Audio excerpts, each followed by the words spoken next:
حضرت سیدنا اعلیٰ حضرت عظیم البرکت امام اہل سنت مجدد دین و ملت مغید ملت طاہرہ صاحب تصانیف کثیرہ حضرت سیدنا امام احمد رضا خان فاضل بریلوی علیہ الرحمت و رضوان بارگاہ رسالت میں اپنی عقیدت و محبت کا اظہار اس والہانہ انداز سے فرماتے ہیں۔ فاضل بریلوی فرماتے ہیں کہ یا الہی رحم فرما مصطفیٰ کے واسطے، یہ اتنی کٹھن راہ ہے کہ حمد باری بھی اس شعر میں ہے اور نعت مصطفیٰ بھی ہے۔ فرماتے ہیں کہ یا الہی رحم فرما مصطفیٰ کے واسطے، یا رسول اللہ کرم کیجئے خدا کے واسطے، اور پھر فرماتے ہیں کہ مشکلیں حل کر شہ مشکل کشا کے واسطے، کربلائیں رد شہید کربلا کے واسطے۔ اور پھر اعلیٰ حضرت فاضل بریلوی فرماتے ہیں کیا بات رضا اس چمنستان کرم کی، کیا بات رضا اس چمنستان کرم کی، زہرا ہے کلی جس میں حسین اور حسن پھول۔ اور حضرت سیدنا خواجہ خواجگاں سلطان الہند حضرت سیدنا خواجہ غریب نواز رضی اللہ تعالی عنہ حضرت سیدنا امام حسین کی مقدس بارگاہ میں اپنا خراج عقیدت اس والہانہ انداز سے پیش فرماتے ہیں۔ حضرت خواجہ غریب نواز فرماتے ہیں کہ شاہ ہست تو حسین، بادشاہ ہست تو حسین، دین ہست تو حسین، دی پناہ ہست تو حسین، سرداد نداد دست در دست یزید، حقا کے بنائے لا الہ ہست تو حسین، حقا کے بنائے لا الہ ہست تو حسین۔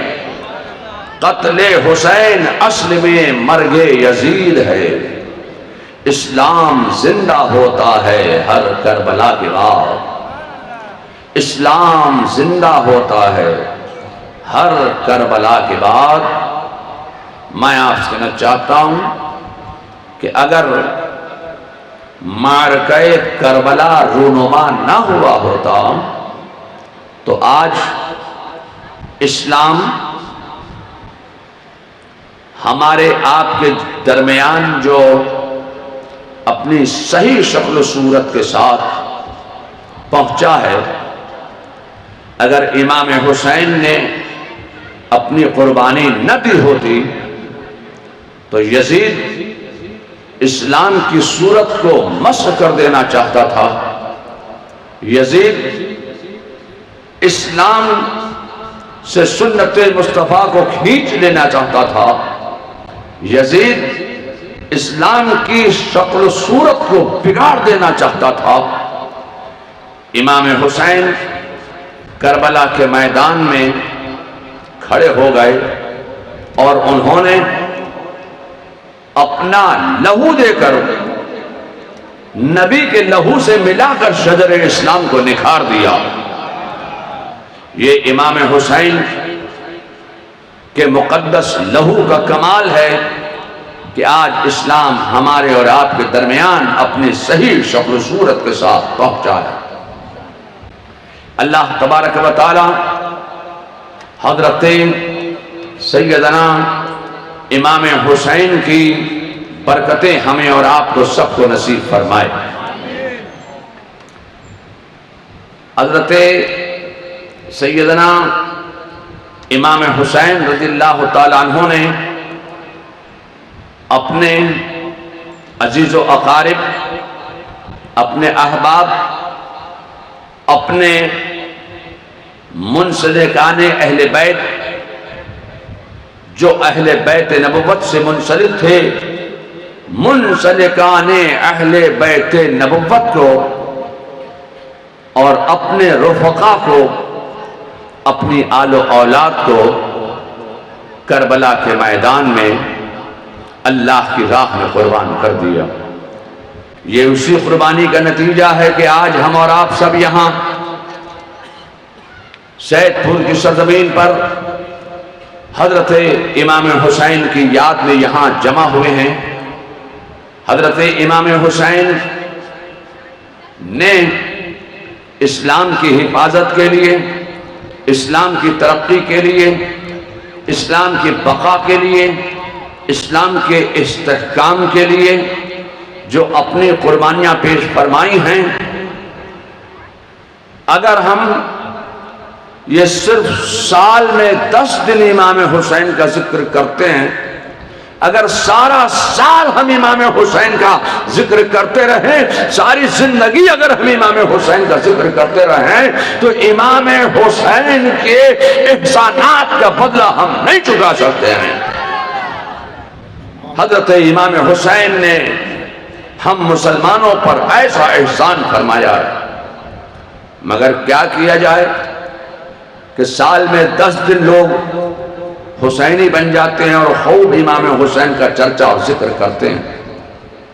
سارا سال بھی اگر ہم امام حسین کے ذکر کی محافل سجاتے رہیں تو امام حسین کے احسانات کا بدلہ ہم نہیں چکا سکتے ہیں۔ لوگوں، یہ 1445واں جشن ہجری پہلی محرم کے ساتھ شروع ہوا۔ میں نے واٹس ایپ پر ایک میسج پڑھا کہ 1444واں جشن ولادت رسول عالم اسلام کو مبارک ہو۔ آپ نے ایسا میسج کچھ پڑھا کہ نہیں پڑھا؟ آپ کے پاس بھی آئے ہوں گے، میرے پاس بھی ایک میسج آیا۔ اب وہ 1444واں تو جشن ولادت نہیں، اب تو 1445واں جشن ولادت رسول کے میسج آنا شروع ہو جائیں گے۔ مگر میں آپ سے کہنا چاہتا ہوں کہ 1444واں جشن ولادت رسول ہو ہی نہیں سکتا۔ رسول اللہ کی ولادت کو امسال 1440 سال نہیں بلکہ 1497 سال کا عرصہ گزر گیا۔ اگر آپ یہ میسج کرتے کہ 1497واں جشن ولادت رسول مبارک ہو تو یقیناً اس کو ہم تسلیم کرتے، مگر یہ 1444واں جشن ہجرت تو ہو سکتا ہے مگر جشن ولادت نہیں ہو سکتا۔ یہ 1445 ہجری شروع ہو گئی۔ میں آپ سے کہنا چاہتا ہوں کہ یہودیوں نے، نصرانیوں نے، مجوسیوں نے ایک تحریک چلائی کہ یہ اسلام ایک نیا مذہب ہے اور ہمارا مذہب پرانا ہے، یہ اسلام نیا مذہب ہے۔ یہ یہودیوں کی چلائی ہوئی تحریک تھی۔ پھر نصرانی اس تحریک کو لے کر دوڑ گئے، پھر مجوسیوں نے اس تحریک پر خوب شور مچایا، اور آج بھی آپ دیکھ رہے ہوں گے یوٹیوب پر خوب یہ شور مچ رہا ہے کہ اسلام نیا مذہب ہے۔ مسلمان دنیا میں 1444 سال سے ہے، اسلام دنیا میں 1444 سال سے ہے، مسلمان دنیا میں 1444 سال سے ہے۔ میں آپ سے کہنا چاہتا ہوں، خدا کی قسم، نہ اسلام دنیا میں 1450 سال سے ہے، نہ 1497 سال سے ہے، نہ 1444 سال سے ہے۔ اسلام کی بنیاد تو اس وقت پڑ گئی تھی کہ جب اللہ تبارک و تعالی نے اپنے نور سے ایک نور ظاہر فرمایا اور فرمایا ھذا محمد الرسول اللہ۔ اللہ نے اپنے نور سے ایک نور ظاہر فرمایا اور فرمایا ھذا محمد الرسول اللہ۔ اس نور سے آواز آئی لا الہ الا اللہ۔ اسلام کی بنیاد پڑ گئی، اسلام کی بنیاد پڑ گئی۔ نہ زمین ہے، نہ آسمان ہے، نہ چاند ہے، نہ سورج ہے، نہ تم ہو، نہ ہم ہے، نہ صبح ہے، نہ شام ہے، نہ اجالا ہے، نہ اندھیرا ہے، نہ عرش ہے، نہ فرش ہے، نہ بحر و بر ہے، نہ شجر و حجر ہے، نہ شمس و قمر ہے، نہ خشک و تر ہے، نہ لال و گوہر ہے، کچھ نہیں ہے، نہ انسان ہے، نہ جماعتات ہے، نہ نباتات ہے، نہ حیوانات ہے، کچھ نہیں ہے، اللہ ہی اللہ ہے۔ بس اللہ نے جب چاہا کہ میری معرفت ہو، میں پہچانا جاؤں، تو اللہ تعالیٰ نے اپنے نور سے ایک نور ظاہر فرمایا اور فرمایا ھذا محمد الرسول اللہ۔ اسلام کی بنیاد پڑ گئی۔ اب ہمارا عقیدہ یہ ہے کہ ہم اپنے رسول کو نور مانتے ہیں، نور مانتے ہیں۔ ہمارے مقابلے میں کچھ گستاخ فرقے پیدا ہوئے جو نور محمدی کا انکار کرتے ہیں۔ جب نور محمدی کا انکار کیا گیا اور یہ پیس ٹی وی والا جو ہندوستان سے وانٹیڈ ہے، یہ پیس ٹی وی والا بھی نور محمدی کا انکار کرتا ہے، انہوں نے بھی نور محمدی کا انکار کیا۔ ان سے پہلے کے لوگوں نے بھی نور محمدی کا انکار کیا۔ جب نور محمدی کا انکار کیا گیا تو بریلی سے امام احمد رضا کھڑے ہو گئے اور انہوں نے نور محمدی پر ایسے دلائل و براہین کے انبار لگا دیے ہیں کہ آج تک دنیائے بدعقیدیت، دنیائے دیوبندیت، دنیائے وہابیت، دنیائے چکڑالویت، یہ دنیائے بدعقیدیت آج تک تڑپ رہی ہے اور پھڑپھڑا رہی ہے، مگر اعلیٰ حضرت فاضل بریلوی کے دلائل کے سامنے وہ ٹھہر نہیں پا رہی ہے اور اعلیٰ حضرت کے دلائل کا وہ کوئی جواب نہیں لا پا رہی ہے۔ نعرہ تکبیر، نعرہ رسالت، مسلک اعلیٰ حضرت۔ اللہ ایک مخفی خزانہ ہے۔ اللہ تبارک و تعالی نے جب چاہا کہ میری معرفت ہو، میں پہچانا جاؤں، تو اللہ تعالی نے اپنے نور سے ایک نور ظاہر فرمایا اور فرمایا ھذا محمد الرسول اللہ۔ اسلام کی بنیاد پڑ گئی۔ اب یہ یہودی، یہ نصرانی، یہ عیسائی اور یہ غیر مسلمین جو اسلام کے مخالفین ہیں، آج بھی یہ اعلان اس بات کا کرتے ہیں کہ اسلام ایک نیا مذہب ہے، اسلام ایک نیا مذہب ہے، ہمارا دھرم بہت پرانا ہے۔ میں آپ سے کہنا چاہتا ہوں کہ اسلام سب سے پرانا مذہب ہے۔ ایک بات بتاؤ، آپ مسلمان ہیں نا؟ بولو بھائی، آپ لوگ مسلمان ہیں؟ آپ مسلمان کیسے بنے؟ آپ مسلمان کیوں ہیں؟ ظاہر ہے کہ آپ نے کلمہ پڑھا ہے، لا الہ الا اللہ محمد الرسول اللہ۔ یہ کلمہ پڑھی کر تو آپ مسلمان ہوئے ہیں۔ میں آپ سے کہنا چاہتا ہوں، ایک بات بتاؤ، اللہ نے جب حضرت آدم علیہ نبینا علیہ السلام کو نبی بنا کر دنیا میں بھیجا تو حضرت آدم اپنے ساتھ ایک کلمہ لائے تھے۔ وہ کلمہ ہے لا الہ الا اللہ آدم صفی اللہ، مگر یہ کلمہ حضرت آدم نے پڑھا نہیں تھا، حضرت آدم کی قوم نے یہ کلمہ پڑھا تھا، حضرت آدم کے زمانے میں پیدا ہونے والے انسانوں نے یہ کلمہ پڑھا تھا، مگر حضرت آدم جو کلمہ پڑھ رہے ہیں وہ ہے لا الہ الا اللہ محمد الرسول اللہ۔ یہی کلمہ حضرت نوح نے پڑھا، یہی کلمہ حضرت داؤد نے پڑھا، یہی کلمہ حضرت سیدنا ابراہیم نے پڑھا، یہی کلمہ حضرت اسماعیل نے پڑھا، یہی کلمہ حضرت زکریا نے پڑھا، حضرت یحییٰ نے پڑھا، حضرت یوسف نے پڑھا، حضرت سلیمان نے پڑھا، حضرت موسیٰ نے پڑھا، حضرت عیسیٰ نے پڑھا، تمام انبیاء نے یہی کلمہ پڑھا۔ تو میں آپ سے کہنا چاہتا ہوں، آج یہ یہودیت، یہ نصرانیت، یہ عیسائیت، یہ مجوسیت، یہ غیر مسلم لوگ جو صاف طور سے کہہ رہے ہیں کہ اسلام ایک نیا مذہب ہے، میں آپ سے پوچھنا چاہتا ہوں کہ تم حضرت آدم علیہ السلام کو مسلمان مانتے ہو کہ نہیں مانتے ہو؟ بولو بھائی، حضرت آدم کو مسلمان مانتے ہو کہ نہیں مانتے ہو؟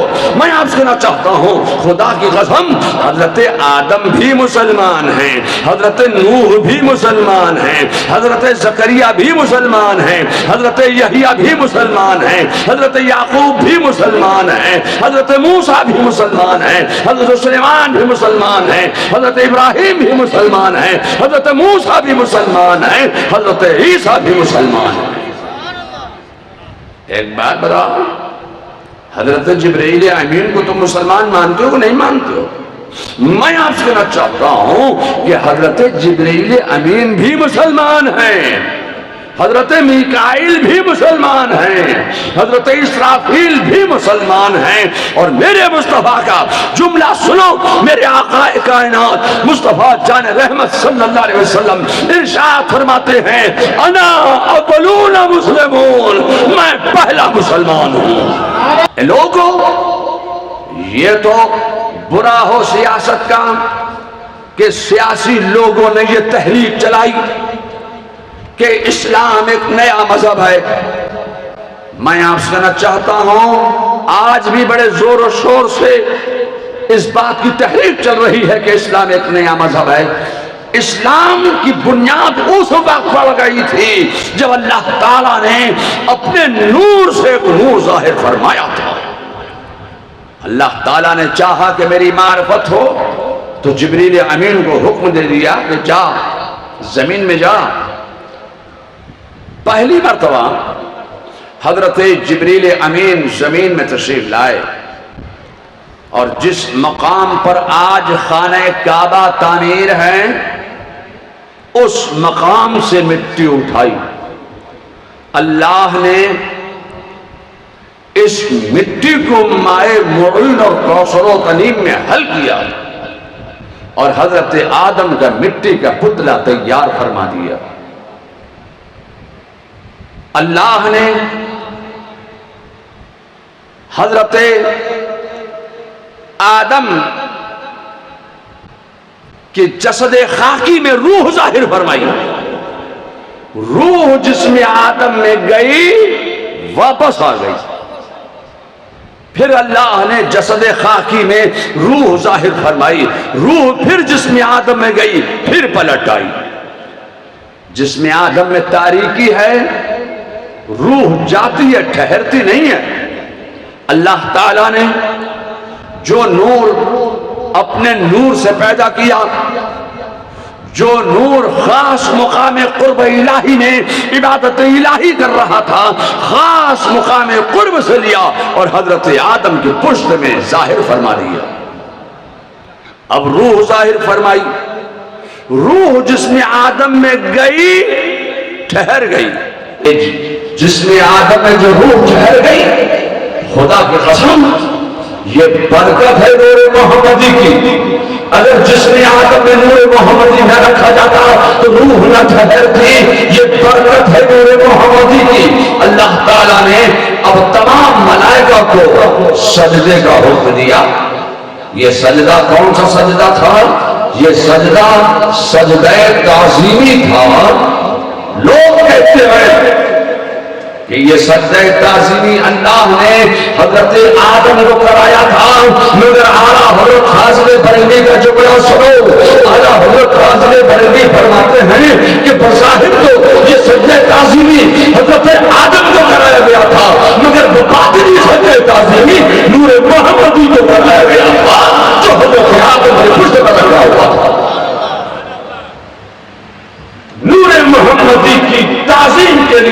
سجدہ تعظیمی کرایا گیا۔ تمام ملائکہ سجدے میں چلے گئے، سب ملائکہ سجدے میں جھک گئے، چلے گئے، مگر ایک تھا جس نے عبادت بہت کی تھی، جس نے ریاضت بہت کی تھی، جس نے محنت بہت کی تھی، جس نے استدراج کی قوت کو حاصل کرنے کے لیے بے پناہ قوتیں نے ساتھ کیا تھا۔ علماء فرماتے ہیں اتنا بڑا ساجد تھا کہ اگر شیطان کے سجدوں کو زمین اور آسمان کی وسعتوں میں پھیلا دیا جائے تو زمین اور آسمان میں کوئی چپا کوئی گوشہ ایسا نہیں ہوگا جہاں اس نے سجدہ نہ کیا ہوگا۔ ہر جگہ سجدہ کیا۔ تو پتہ لگاؤ بنگلہ دیش کب آیا تھا؟ زمین کا کوئی گوشہ اس میں نہیں چھوڑا جہاں سجدہ نہ کیا ہو۔ پتہ لگاؤ کب آیا تھا بنگلہ دیش؟ پتہ لگاؤ کب گیا تھا سلہٹ؟ تلاش کرو کھلنا کب آیا تھا؟ پتہ لگاؤ کہ چوکس والا چودھار کب پہنچا تھا؟ میں آپ سے کہنا چاہتا ہوں اس کا یہ مطلب نہیں ہے کہ وہ زمین کو ڈھونڈ ڈھونڈ کے سجدہ کرتا تھا، وہ سجدہ تو ایک جگہ بیٹھ کے کرتا تھا۔ علماء فرماتے ہیں اگر اس کے سجدوں کو پھیلا دیا جائے تب زمین اور آسمان میں کوئی چپا کوئی گوشہ ایسا نہیں ہوگا جہاں اسے سجدہ نہ کیا ہو۔ اتنا بڑا ساجد اکڑ گیا تو خدا کی بارگاہ میں جو اکڑ گیا وہ اکھڑ گیا، کہا نکل تو مردود ہو گئی۔ اللہ نے مردود بارگاہ الہی بنا کر ابلیس کو زمین میں پھینک دیا۔ فرشتوں نے جب اس کا یہ حال دیکھا کہ مردود بارگاہ الہی بنا دیا گیا تو فرشتوں نے جلدی سے دوسرا سجدہ کر لیا۔ اللہ نے تو ایک سجدے کا حکم دیا تھا مگر یہ فرشتوں نے دوسرا سجدہ کون سا کیا؟ یہ دوسرا سجدہ فرشتوں نے اس لیے کیا کہ سجدہ شکر ادا کیا کہ اس نے حکم نہ مانا، وہ مردود ہو گیا، ہم نے اللہ کا حکم مان لیا، ہم بچ گئے۔ تو فرشتوں نے دوسرا سجدہ سجدہ شکر ادا کر لیا۔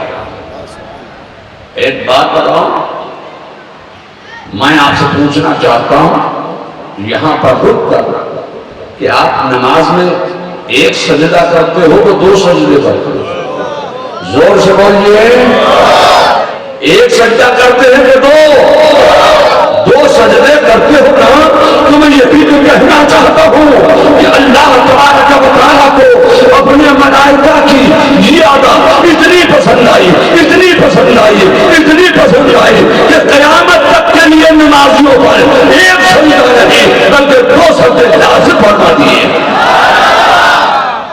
ہم جو نماز میں سجدے کرتے ہیں، دو سجدے کرتے ہیں، پہلا سجدہ سجدہ حکم ہے اور دوسرا سجدہ سجدہ شکر ہے۔ اللہ کو زیادہ اتنی پسند آئی کہ اپنے ملائکہ کی اس ادا کو قیامت تک کے لیے نمازیوں پر اللہ نے لازم فرما دیا۔ میں آپ سے کہنا چاہتا ہوں کہ اللہ نے حضرت آدم کو جنت میں ٹھہرا دیا اور شیطان کو کہاں پھینک دیا؟ زمین میں۔ تو میں یہی تو کہنا چاہتا تھا کہ زمین میں پہلے آیا شیطان، حضرت انسان کو جنت میں ٹھہرا دیا گئے، زمین میں پہلے آیا شیطان، حضرت انسان کو جنت میں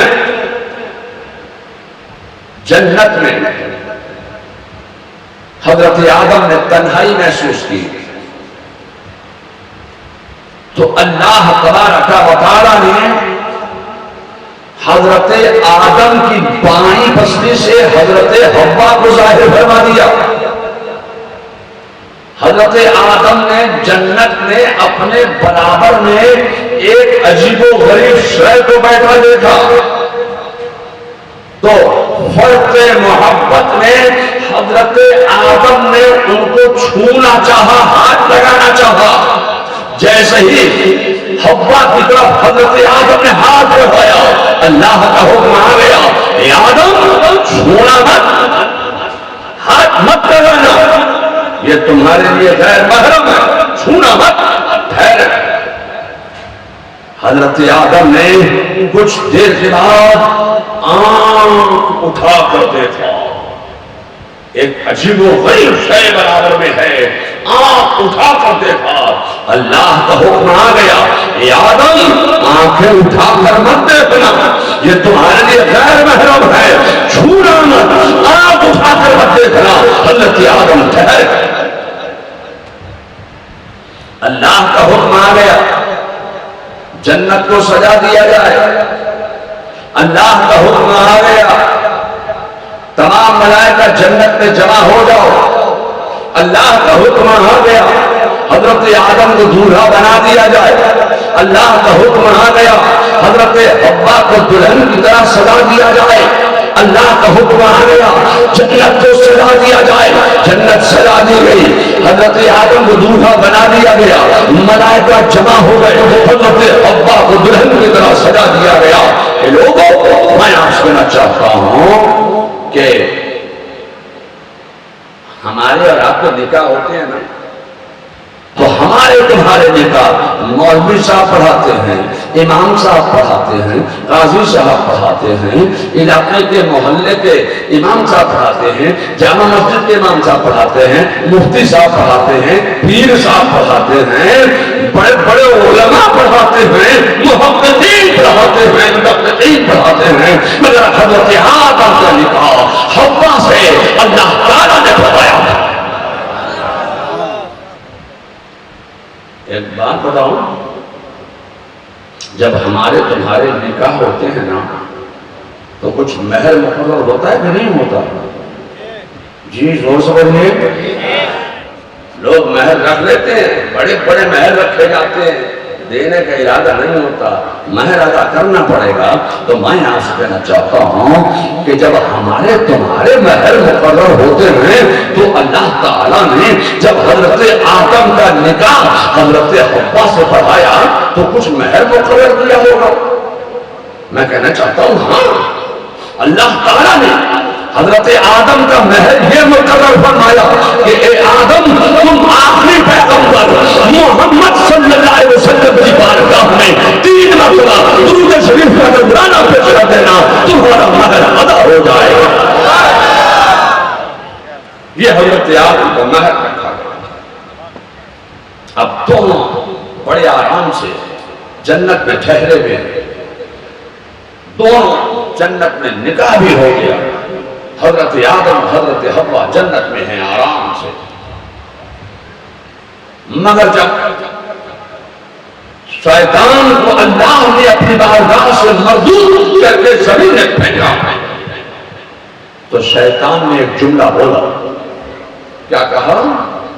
اس نے کہا اے آدم میں نکالا جا رہا ہوں تمہاری وجہ سے، رہنا تمہیں بھی نہیں دوں گا، میں نکل رہا ہوں تمہاری وجہ سے، رہنے تمہیں بھی نہیں دوں گا۔ حضرت آدم جنت میں تو زمین میں پہلے آیا شیطان، بعد میں آیا انسان۔ حضرت انسان تو جنت میں آیا، اب یہ زمین میں پھیل گئے، زمین میں ڈھونڈ رہا ہے، تلاش کر رہا ہے، پتہ لگا رہا ہے، تلاش و جستجو ہے، پھر رہا ہے زمین میں کچھ ڈھونڈ رہا ہے،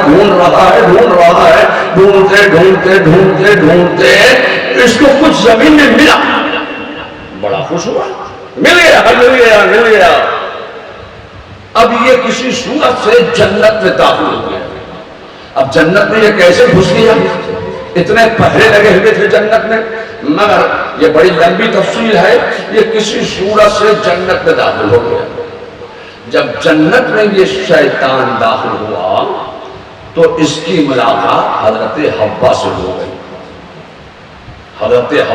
گئی، مگر یہاں میں کہنا چاہتا ہوں کہ اللہ نے جب حضرت آدم علیہ السلام کو جنت میں ٹھہرایا تھا تو اللہ نے حضرت آدم علیہ السلام کو ایک حکم دیا تھا، فرمایا تھا اے آدم اس درخت کے قریب مت جا، اس درخت کے قریب مت جا. تو اللہ نے اس درخت کے قریب جانے کو منع کیا تھا، اس درخت کا پھل کھانے کو منع تھوڑی کیا تھا. یہ توجہ، یہ گستاخ فرقے ابو العالم، ابو البشر، انسانیت کے بعد، آدمیت کے بعد حضرت آدم علیہ السلام پر یہ اعتراض کرتے ہیں کہ حضرت آدم کو اللہ نے حکم دیا تھا کہ اس درخت کے قریب مت جانا، مگر پھر بھی حضرت آدم نے اس درخت کا پھل کھا لیا.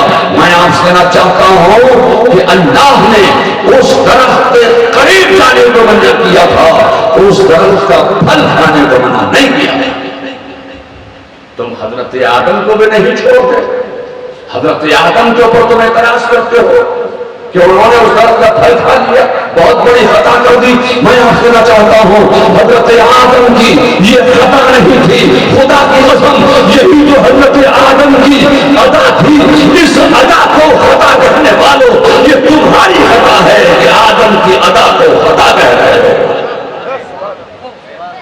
یہ خطا نہیں تھی ان کی، یہی تو ادا تھی.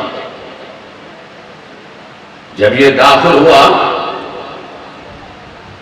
شیطان تو حضرت حوا سے اس کی ملاقات ہو گئی.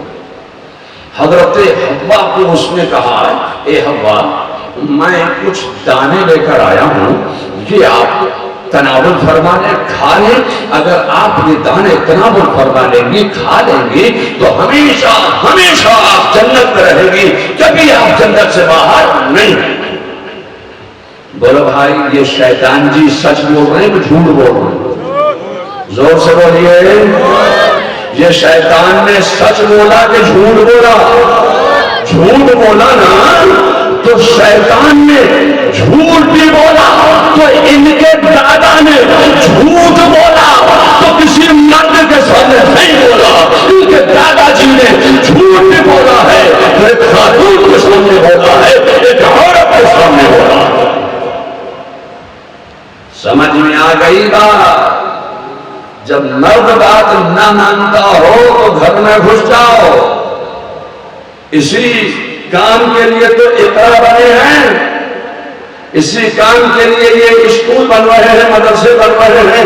اقرا کے نام پر مرد نہیں مان رہا بات تو عورتوں ہی سے منوانی جائے. جب عورت مان لے گی تو عورت یقیناً اپنے گھر میں مردوں سے منوا لے گی. اس لیے انہوں نے علاقے میں اقرا قائم کرنا شروع کر دیے. عورتوں کے لیے انہوں نے مدارس قائم کرنا شروع کیے. میں آپ سے کہنا چاہتا ہوں کہ حضرت حوا نے جلدی سے وہ تناول فرمائے. حضرت حوا نے بھی کھائے اور حضرت آدم کو بھی کھلایا. اللہ کا حکم آ گیا، اے آدم اب آپ دنیا میں جائیے.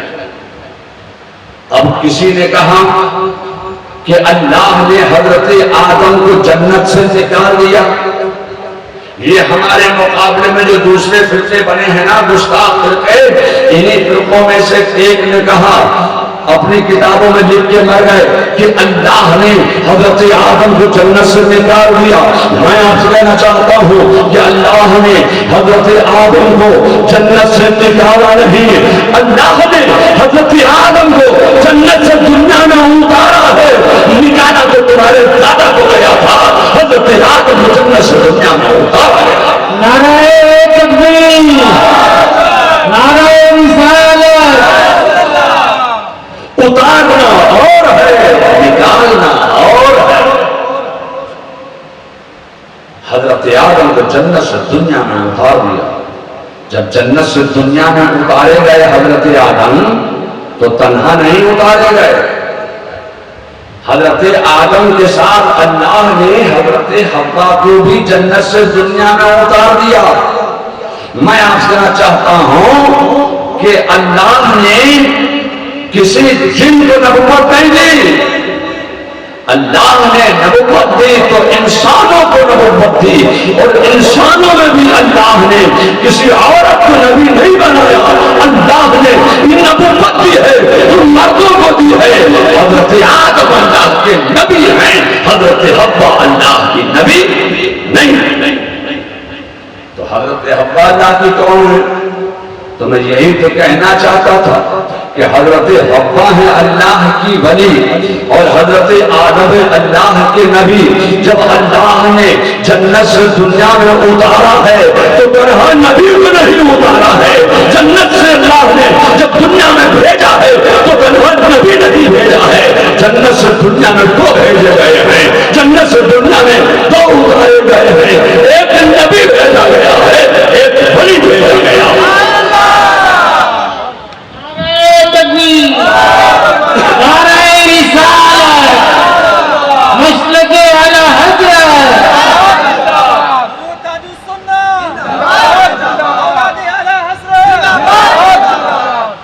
جنت سے دنیا میں جب اتارا گیا تو تنہا نبی نہیں بلکہ دو آئے. ایک نبی بھیجا گیا, ایک ولی بھیجا گیا. نبی الگ مقام پر اتارا گیا, ولی الگ مقام پر اتارا گیا. تفصیلی گفتگو کا موقع نہیں ہے. ایک روایت میں آیا کہ 200 سال تک, اور ایک روایت میں آیا کہ 360 سال تک گریہ بازاری کرتے رہے. آپ کی توبہ قبول نہ ہوئی. اچانک خیال آیا کہ جب میں جنت میں ٹھہرایا گیا تھا تو جنت کے دروازوں کے پردوں پر میں نے لکھا دیکھا تھا لا الہ الا اللہ محمد رسول اللہ. پھر خیال آیا جب جنت میں ٹھہرایا گیا تھا تو جنت کے درختوں کے پتوں پر میں نے لکھا دیکھا تھا لا الہ الا اللہ محمد رسول اللہ. پھر خیال آیا جب جنت میں ٹھہرایا گیا تھا تو جنت کے فرشتوں کی آنکھوں کے پتلیوں پر لکھا دیکھا تھا لا الہ الا اللہ محمد رسول اللہ. پھر خیال آیا جب جنت میں ٹھہرایا گیا تھا تو حور و غلمان کی پیشانیوں پر لکھا دیکھا تھا لا الہ الا اللہ محمد رسول اللہ. عرض کیا اے مالک مولا, جس نام کو تو نے اپنے نام کے ساتھ ملا لیا ہے اسی نام کی برکت سے میری توبہ قبول فرما دے. اتنا کہنا تھا کہ حضرت آدم کی توبہ قبول ہو گئی. نعرہ تکبیر, نعرہ رسالت, حضور تاج السنہ. حضرت آدم کی توبہ کا قبول ہونا تھا کہ حضرت آدم کو خیال آیا کہ جب میں جنت میں ٹھہرایا گیا تھا تو میں جنت میں اکیلا نہیں تھا, میرے ساتھ میری رفیق حیات حضرت حوا بھی تو جنت میں تھی. اتنا خیال آنا تھا کہ حضرت آدم حضرت حوا کو تلاش کرنے لگے, ڈھونڈنے لگے, پتہ لگانے لگے, تلاش و جستجو میں سرگردہ پھرتے رہے, معلوم کرتے رہے, تلاش کرتے رہے. تلاش کرتے کرتے 9 ذی الحجہ کو عرفات کے میدان میں حضرت آدم کی ملاقات حضرت حوا سے اور حضرت حوا کی ملاقات حضرت آدم سے. گویا نبی کی ملاقات ولی سے, ولی کی ملاقات نبی سے ہوئی. ایک عرصے کے بعد حضرت آدم کے یہاں ایک بیٹا ایک بیٹی پیدا ہوئی. پھر حضرت آدم کے یہاں ایک بیٹی ایک بیٹا پیدا ہوا. اللہ کا حکم آ گیا, پہلے سال والا بیٹا, دوسرے سال والی بیٹی, دوسرے سال والا بیٹا پہلے سال والی بیٹی سے نکاح کر دو. وہ کر دیا گیا. اب حضرت آدم کے یہاں بھی اولادیں ہو رہی ہیں, حضرت آدم کے بیٹے کے یہاں بھی ہو رہی ہیں, بیٹی کے یہاں بھی ہو رہی ہیں. اب دنیا آگے بڑھ رہی ہے, دنیا پھیل رہی ہے, اب دنیا ترقی کر رہی ہے, اب دنیا آگے بڑھ رہی ہے, دنیا پھیل رہی ہے. اب حضرت آدم کے پوتوں کے یہاں بھی, پوتیوں کے یہاں بھی, نواسوں کے یہاں بھی, نواسیوں کے یہاں بھی, حضرت آدم کے یہاں بھی اولادوں کا سلسلہ شروع ہو گیا. اب دنیا پھیل رہی ہے. جب دنیا خوب پھیل گئی, خوب انسان دنیا میں پیدا ہو گئے, تو میں آپ سے کہنا چاہتا ہوں کہ جس نے پڑھ لیا کلمہ لا الہ الا اللہ آدم صفی اللہ, وہ بچ گیا, وہ موحد بن گیا. تو زمین میں پہلے آیا شیطان, بعد میں آیا انسان. اب جو شیطان کے کہنے پر چل گیا وہ کافر ہو گیا, جو شیطان کے کہنے پر چل گیا وہ تباہ ہو گیا, جو شیطان کے کہنے پر چل گیا وہ کافر ہو گیا. جو حضرت آدم کے دامن کرم سے اللہ آدم صفی اللہ وہ موحد بنا، اور جو شیطان کے کہنے پر چلا وہ کافر ہو گیا۔ اب کفر و اسلام کا معاملہ اسی دور سے شروع ہو گیا۔ یہ کفر و اسلام کی جنگ کوئی آج کی جنگ نہیں ہے، یہ اسی دور سے کفر و اسلام کی جنگ شروع ہو گئی۔ جو شیطان کے کہنے پر چلا وہ کافر ہوا، جو آدم کے دامن کرم سے لپٹ گیا وہ بچ گیا۔ پھر دور بدلا، اقتدار بدلا، اختیار بدلا، زمانہ بدلا، نبوت بدلی، شریعت بدلی۔ حضرت نوح علیہ السلام نے اعلان نبوت فرما دیا، تو جو حضرت نوح علیہ السلام کے دامن کرم سے وابستہ ہو گیا وہ بچ گیا، جو حضرت نوح کے دامن کرم میں آ گیا وہ بچ گیا۔ جس نے پڑھ لیا لا الہ الا اللہ نوح نجی اللہ وہ موحد بن گیا۔ تو حضرت نوح کے دور میں جو شیطانیت کا کردار ادا کر رہا تھا اس کا نام ہے بلما باہور۔ تو میں آپ سے کہنا چاہتا ہوں کہ جس نے پڑھ لیا لا الہ الا اللہ نوح نجی اللہ وہ بچ گیا، وہ موحد بن گیا۔ جو بلما باہور کے کہنے پر چل گیا وہ کافر ہو گیا۔ پھر دور بدلا، اقتدار بدلا، اختیار بدلا، زمانہ بدلا، نبوت بدلی، شریعت بدلی۔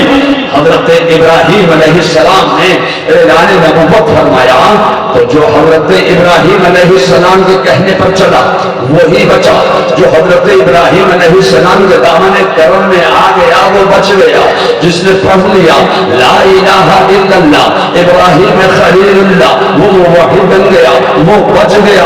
جو ان کے حلیف کے کہنے پر چل گیا وہ کافر ہو گیا۔ پھر دور بدلا، اقتدار بدلا، اختیار بدلا، زمانہ بدلا، نبوت بدلی۔ حضرت اسماعیل علیہ السلام نے اعلان نبوت فرما دیا، تو جو اسماعیل علیہ السلام کے دامن کرم میں آ گیا وہ بچ گیا۔ جس نے پڑھ لیا لا الہ الا اللہ اسماعیل ذبیح اللہ وہ موحد بن گیا۔ جو ان کے حریف کے کہنے پر چل گیا وہ کافر ہو گیا۔ پھر دور بدلا، اقتدار بدلا، اختیار بدلا، زمانہ بدلا، نبوت بدلی۔ حضرت موسیٰ علیہ السلام نے اعلان نبوت فرما دیا، تو جو موسیٰ علیہ السلام کے دامن کرم سے وابستہ ہو گیا وہ بچ گیا۔ جو حضرت موسیٰ کے کہنے پر چلا وہی بچا۔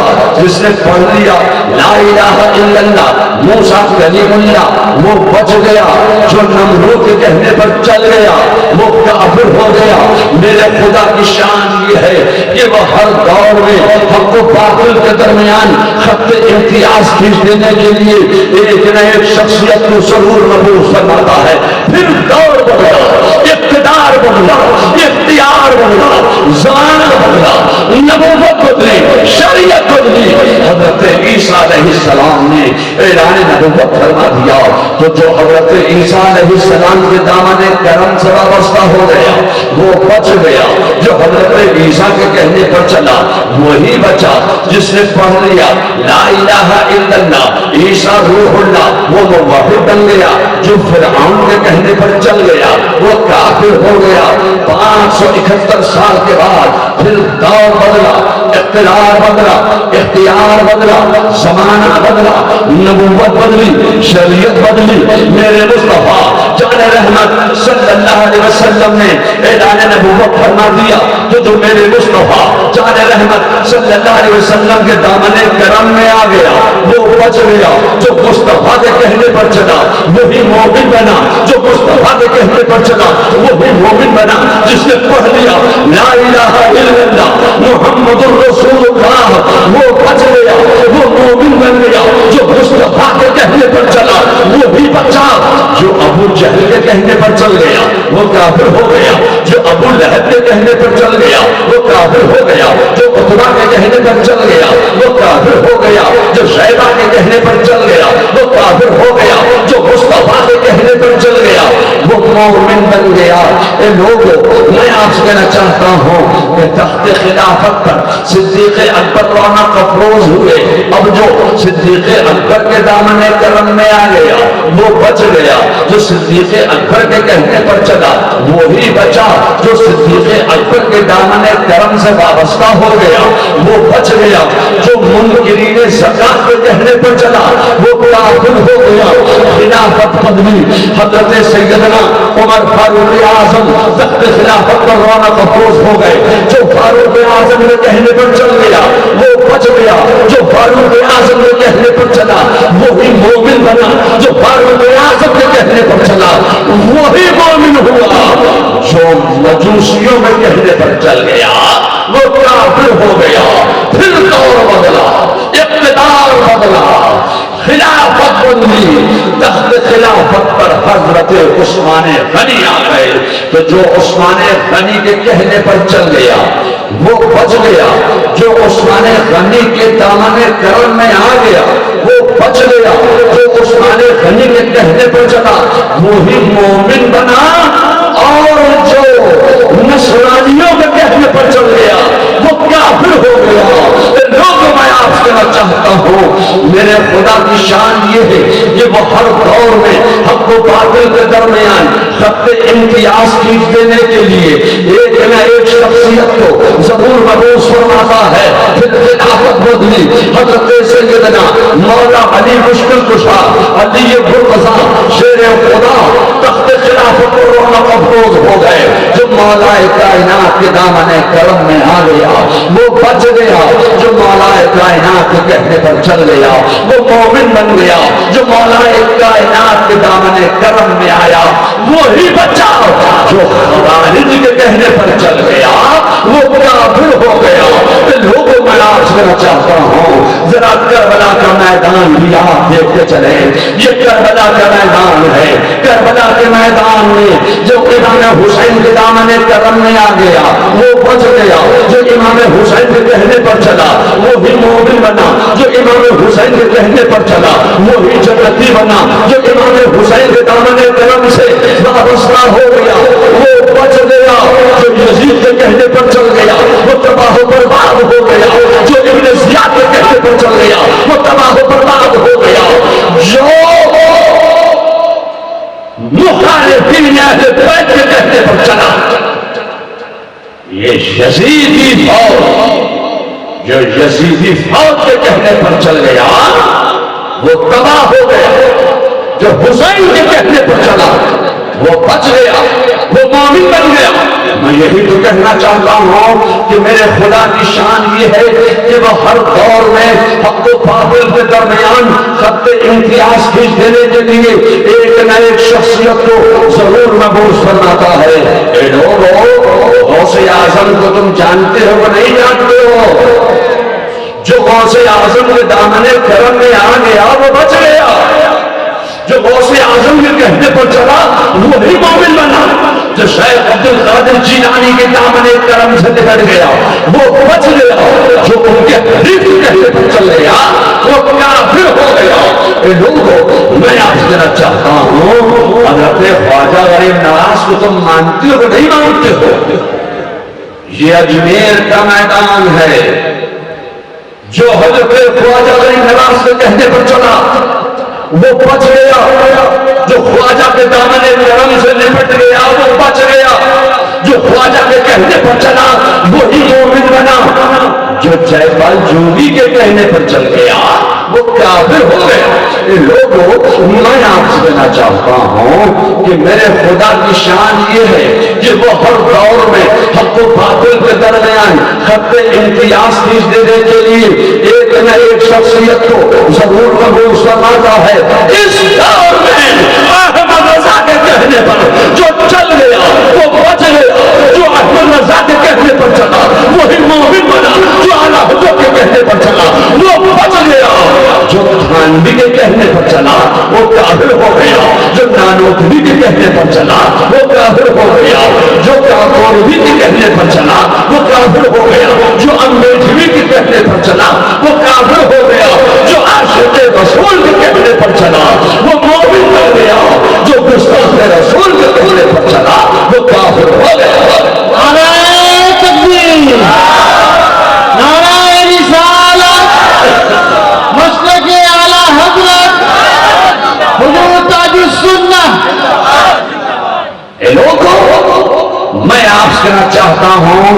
میرے خدا کی شان یہ ہے کہ وہ ہر دور میں حق و باطل کے درمیان خط اعظم کھینچنے کے لیے ایک نہ ایک شخصیت کو ضرور مبعوث فرماتا ہے. اس دور میں امام احمد رضا خط اعظم کھینچنے والی شخصیت کا نام ہے احمد رضا. حق و باطل کے درمیان خط امتیاز کھینچ دینے والی شخصیت کا نام ہے احمد رضا. لوگوں میں آپ سے چاہتا ہوں یہ اتنی لمبی چوڑی جو تمہید میں نے بنائی ہے یہ مجھے کربلا کا ایک نقشہ آپ کو دکھلانا ہے. کربلا کے میدان میں امام حسین آئے, پانی بند کر دیا گیا. چرند و پرند پانی پی سکتے ہیں, سارے جانور پانی پی سکتے ہیں, سارے فوجی پانی پی سکتے ہیں, سارے انسان پانی پی سکتے ہیں, مگر خیمہ اہل بیت میں ایک قطرہ پانی جانے نہیں دیا جائے گا. میں آپ سے کہنا چاہتا ہوں یہ یزیدیوں نے امام حسین پر پانی بند کیا. کیا یہ سمجھتے ہیں کہ امام حسین پانی کے محتاج تھے؟ امام حسین کا تو مقام یہ ہے کہ اگر امام حسین زمین پہ ٹھوکر مار دیتے تو زمین سے پانی کا چشمہ ابلنے لگتا. اگر امام حسین نہر فرات کو اشارہ بھی فرماتے تھے تو نہر فرات امام حسین کے خیمے سے ہو کر گزر جاتا. امام حسین کا تو مقام یہ ہے. میں آپ سے کہنا چاہتا ہوں کہ اجمیر میں کوئی حسین نہیں لیٹے ہوئے ہیں. اجمیر میں کوئی حسین نہیں آئے تھے. اجمیر میں امام حسین نہیں لیٹے ہوئے ہیں. اجمیر میں کون لیٹا ہوا ہے؟ جو حسین کا ایک غلام ہے, جو حسین کا ایک ماننے والا ہے, جو حسین کا ایک چاہنے والا ہے, جو آل حسین ہے, آل حسن ہے, جو اولاد حسین ہے. اجمیر میں حسین نہیں بلکہ غلام حسین آرام کر رہا ہے. اجمیر میں حسین نہیں بلکہ خواجہ غریب نواز آرام فرما رہے ہیں. لوگوں میں آپ سے چاہتا ہوں کہ اجمیر کے میدان کو نسبت ہے کربلا کے میدان سے. اجمیر کے میدان کو نسبت ہے کربلا کے میدان سے. کیا مطلب ہے؟ مطلب یہ ہے وہ کربلا کا میدان ہے جہاں نہر فرات پر پہلے بیٹھائے گئے ہیں. چرند و پرند پانی پی سکتے ہیں, سارے جانور پانی پی سکتے ہیں, سارے انسان اور فوجی پانی پی سکتے ہیں, مگر حسین اور آل حسین کے خیمے میں ایک قطرہ پانی بھی جانے نہیں دیا جائے گا. یہ اجمیر کا میدان ہے جہاں آنا ساگر پہ پہلے بیٹھا دیے گئے ہیں. اجمیر کے میدان کو نسبت ہے کربلا کے میدان سے. کیا مطلب ہے؟ یہاں آنا ساگر پہ پہلے بیٹھائے گئے. چرند و پرند پانی پی سکتے ہیں, سارے جانور پانی پی سکتے ہیں, سارے فوجی پانی پی سکتے ہیں, سارے انسان پانی پی سکتے ہیں, مگر خیمہ خواجہ نے ایک قطرہ پانی بھی جانے نہیں دیا جائے گا. وہاں یزیدیوں نے کہا تھا خیمہ حسین میں ایک قطرہ پانی جانے نہیں دیا جائے گا. یہاں اجمیر کے کافر کہہ رہے ہیں کہ خیمہ خواجہ میں ایک قطرہ پانی بھی جانے نہیں دیا جائے گا. اے لوگوں میں آپ سے کہنا چاہتا ہوں کہ جب خواجہ کے ساتھیوں کو پانی کی ضرورت محسوس ہوئی تو خواجہ کے پاس آئے اور کہا اے خواجہ اب تو نماز کا وقت ہو رہا ہے, وضو کے لیے پانی چاہیے ہے. اے خواجہ ہمارا حلق سوکھ رہا ہے, پیاس لگی ہوئی ہے, پانی چاہیے ہے. ہمارے جانوروں کو پیاس لگی ہوئی ہے, ہمارے جانور پیاس سے تڑپ رہے ہیں. حضور کرم فرما دیجیے, آنا ساگر کا کچھ پانی عطا فرما دیجیے. اس وقت خواجہ غریب نواز نے یہ نہیں کہا تھا جہاں تم ہو وہاں تو میں بھی ہوں, صرف تمہارے ہی اوپر آنا ساگر کا پانی بند نہیں دیا گیا ہے, پانی تو میرے اوپر بھی بند نہیں ہوا ہے. جب تم آنا ساغر کا پانی حاصل نہیں کر پا رہے ہو تو میں کیسے بوڑھا آدمی پانی حاصل کر سکتا ہوں؟ میرے خواجہ نے یہ نہیں فرمایا. میں آپ سے کہنا چاہتا ہوں خواجہ کے مرید یہ جانتے تھے, خواجہ کے ساتھی یہ جانتے تھے کہ ہم پانی حاصل نہ کر سکے تو نہ کر سکے, مگر یہ کوئی مجبور نہیں ہے, یہ اللہ کے ولی ہیں, یہ کرامت کے ذریعے آنا ساغر کا پانی حاصل کر سکتے ہیں. تو تصرفات اولیاء کا عقیدہ اجمیر سے خواجہ غریب نواز دے رہے ہیں, اجمیر سے تصرفات اولیاء کا عقیدہ خواجہ غریب نواز نے دیا تھا. جب تصرفات اولیاء کے عقیدے پر دیوبند سے جب خون مارا جانے لگا, جب تصرفات اولیاء کے عقیدے کا انکار کیا جانے لگا تو یہ لوگوں میں آپ سے چاہتا ہوں کہ تصرفات اولیاء کا عقیدہ اجمیر سے جنہیں والے کا نام ہے خواجہ غریب نواز, اور تصرفات اولیاء کے عقیدے پر دلائل و براہین کے انبار لانے والے کا نام ہے احمد رضا. تصرفات اولیاء کا عقیدہ اجمیر سے دیا خواجہ نے, اور تصرفات اولیاء کے عقیدے پر دلائل و براہین کے انبار لگائے بریلی سے امام احمد رضا نے. میں آپ سے کہنا چاہتا ہوں اس لیے ہم اسلام لانے والے مصطفیٰ پر بھی ایمان رکھتے ہیں, اور اسلام بچانے والے حضرت امام حسین پر بھی یقین رکھتے ہیں, اور اسلام پھیلانے والے خواجہ کو بھی مانتے ہیں, اور روح اسلام بچانے والے احمد رضا کو بھی ہم مانتے ہیں. نعرہ تکبیر, نعرہ رسالت, حضور تاج السنت, مسلک اعلی حضرت. اے لوگوں, میں آپ سے کہنا چاہتا ہوں کہ خواجہ نے فرمایا اچھا تمہیں پانی چاہیے. اپنے خیمے میں ایک نگاہ دوڑائی, خیمے میں ایک سوکھا ہوا مشکیزہ نظر آیا. اپنے غلام کو, اپنے ایک ساتھی کو وہ سوکھا ہوا مشکیزہ دیا, وہ سوکھا ہوا چھاگر دیا, وہ سوکھا ہوا کٹورا دیا, اور فرمایا تمہیں آنا ساغر کا پانی چاہیے ہے تو لو, یہ کٹورا لو اور جا کر تم آنا ساغر سے اتنا کہہ دینا کہ تجھے خواجہ نے بلایا, تجھے خواجہ بلا رہے ہیں. میں آپ سے کہنا چاہتا ہوں کہ خواجہ کے غلام نے جا کر آنا ساغر سے اتنا ہی تو کہا تھا, اے آنا ساغر تجھے خواجہ بلا رہے ہیں. نہ معلوم میرے خواجہ غریب نواز نے مسکرا کر کس انداز سے فرمایا تھا, اتنا سننا تھا کہ آنا ساغر میں ایک لہر پیدا ہوئی, اور آنا ساغر اٹھا اٹھا ایسا اٹھا کہ حضرت خواجہ غریب نواز کے اشارے پر آنا ساغر میں لہر پیدا ہوئی.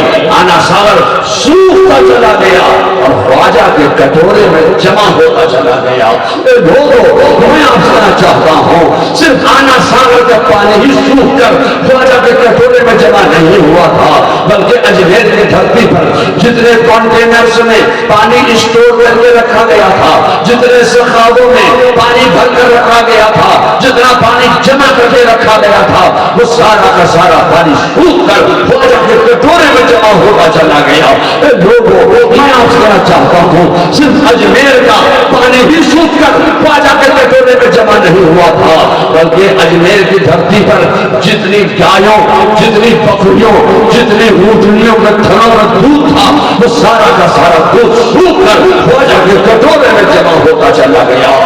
اب جب مادی راجہ کو پانی کی ضرورت محسوس ہوئی تو مسلمانوں کے خواجہ کی بارگاہ میں وہ حاضر ہوا, غلامانہ طور پر حاضر ہوا, عاشقانہ طور پر آ گیا اور کہا حضور ہمارے اوپر رحم کر دیجئے, ہمارے اوپر کرم کر دیجئے, ہمارے جانور پیاس سے تڑپ تڑپ کر مر رہے ہیں, ہمارے فوجی پیاس سے تڑپ تڑپ کر مر رہے ہیں, ہمارے اوپر رحم کر دیجئے, آنا ساغر کا پانی دے دیجئے. لوگوں, اب راجہ مسلمانوں کے خواجہ سے پانی کی ہوں اجمیر میں کوئی حسین نہیں لیٹے ہوئے ہیں، اجمیر میں حسین کا ایک عاشق لیٹا ہوا ہے، اجمیر میں تو وہ لیٹا ہوا ہے جس نے حسین کی شان میں کہا تھا شاہ ہست حسین بادشاہ ہست حسین دین ہست حسین دی بنا ہست حسین سرداد نداد دست در دست یزید حقہ کے بنا لا الہ ہست حسین۔ نعرہ تکبیر، نعرہ رسالت، نعرہ حیدری۔ اجمیر میں وہ لیٹا ہوا ہے، بھئی میرا رومال اٹھا کے لے گئے کیا؟ اجمیر میں وہ لیٹا ہوا ہے جو حسین کا چاہنے والا ہے۔ اے لوگوں، جب حسین اتنی بڑی کرامت دکھا سکتے ہیں تو جانتے ہو جو پیس ٹی وی والا، اس پیس ٹی وی والے نے کیا کیا کہا تھا؟ جانتے ہو نا اس کو کہ نہیں جانتے ہو؟ للہ مت بنو، خوب جانتے، للہ مت بنو۔ اس نے پیس ٹی وی میں بیٹھ کے کہا کہ اگر حسین ولی ہوتے تو کربلا کے میدان میں علی اکبر 3 دن پانی کے لیے نہ تڑپتا۔ اس نے کہا تھا پیس ٹی وی میں بیٹھ کر کہ حسین اگر ولی ہوتے تو علی اصغر پیاس سے چاپلب نہ ہوتا۔ اس نے کہا تھا کہ حسین اگر ولی ہوتے تو کربلا کے پانی کے لیے نہ ترستے۔ اے نادان، تو نے حسین کی ولایت کا انکار کیا، اس کا نتیجہ دیکھا کہ نہیں دیکھا؟ آؤ انڈیا، آؤ بنگلہ دیش، نہ بنگلہ دیش آ سکتے نہ انڈیا آ سکتے۔ انڈیا میں بیٹھ کے کہا تھا حسین کی ایسی مار پڑی، ایسی مار پڑی، ایسی مار پڑی، نہ وہ ٹی وی چینل رہا، نہ وہ ان کا مرکز رہا، نہ وہ زمین رہی، سب پر قبضہ ہو گیا، نکال دیے گئے۔ میں آپ سے کہنا چاہتا ہوں، کیا آپ کو اپنے بڑوں کی حالت نہیں معلوم ہے؟ تم نے تو حسین کی شان میں گستاخی کی، حسین کی ولایت کا انکار کیا۔ اس سے پہلے ایک اور تھا جس نے حسین کی نانی کی شان میں گستاخی کی تھی، حسین کی نانی کی شان میں توہین کی تھی۔ ہوا میں اڑ رہے تھے، ہوا میں اڑ رہے تھے، اڑ رہے تھے ہوا میں، اڑتے اڑتے اڑتے اڑتے اڑ گئے۔ بات یاد آ گئی کہ نہیں آ گئی؟ اب بھی نہیں یاد رکھو گے تو کب یاد کرو گے؟ جب اس نے حسین کی نانی حضرت عائشہ کی شان میں گستاخی کی تو پلین میں گئے، پلین ایسا کریش ہوا کہ آپ کا نہ نام ملا نہ نشان ملا، کہاں مٹ گئے پتہ ہی نہیں چلا۔ تو میں کسی کا نام نہیں لے رہا ہوں، بولو بھائی میں نے کسی کا نام لیا؟ اگر کوئی کہتے کہ ہمیں کہہ رہے تھے، ہمیں کہہ رہے تھے، ہمیں کہہ رہے تھے، تو پہچان لینا یہی ہے، پہچان لینا یہی ہے۔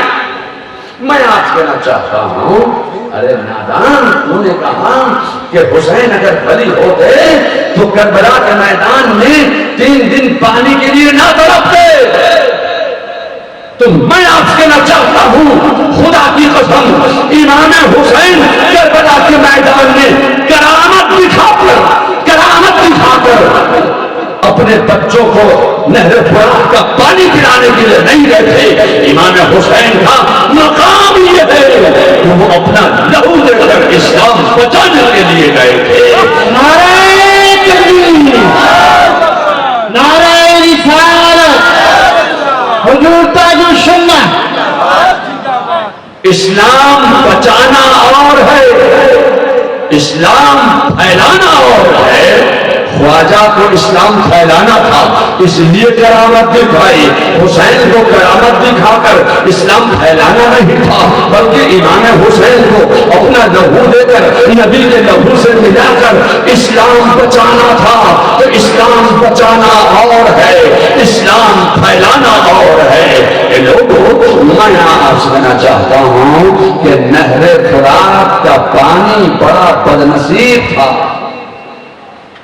اگر حسین نہر فرات کا پانی نوش فرما لیتے تو خدا کی قسم نہر فرات کا پانی بھی مسلمانوں کے لیے ایسے ہی زبردست بن جاتا جیسے زمزم حضرت اسماعیل کو مل گیا تھا تو زمزم مسلمانوں کے لیے زبردست بن گیا.